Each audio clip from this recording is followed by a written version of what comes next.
It's an approach built much more around intrinsic motivation, around the desire to do things because they matter, because we like it, because they're interesting, because they're part of something important. And to my mind, that new operating system for our businesses revolves around three elements: autonomy, mastery, and purpose. Autonomy, the urge to direct our own lives. Mastery, the desire to get better and better at something that matters. And purpose, the yearning to do what we do in the service of something larger than ourselves. These are the building blocks of an entirely new operating system for our businesses. I want to talk today only about autonomy.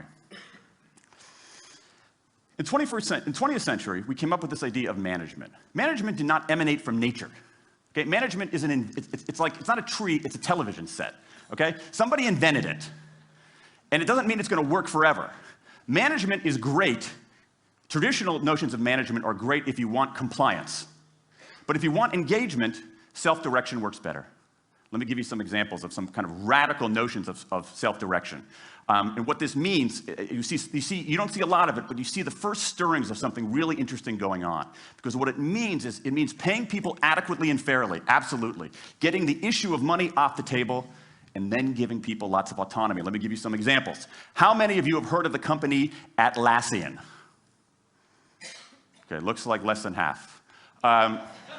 Atlassian is an Australian software company, and they do something incredibly cool.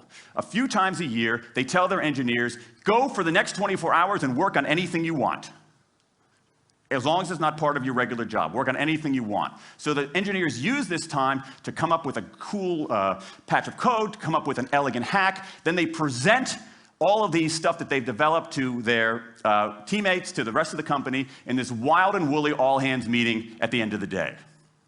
And then, being Australians, everybody has a beer. They call them Fedex days. Why? Because you have to deliver something overnight. It's not bad. It's a huge trademark violation, but it's pretty clever. That one day of intense autonomy has produced a whole array of software fixes that might never have existed. And it's worked so well that Atlassian has taken it to the next level with 20% time, done famously at Google, where engineers can spend 20% of their time working on anything they want. They have autonomy over their time, their task, their team, their technique. Okay? Radical amounts of autonomy. And at Google, as many of you know, about half of the new products in a typical year are birthed during that 20% time. Things like Gmail, Orkut, Google News. Let me give you an even more radical example of it. Something called the results-only work environment, the ROW, created by 2 American consultants in place at about a dozen companies around North America. In a row, people don't have schedules. They show up when they want. They don't have to be in the office at a certain time or any time.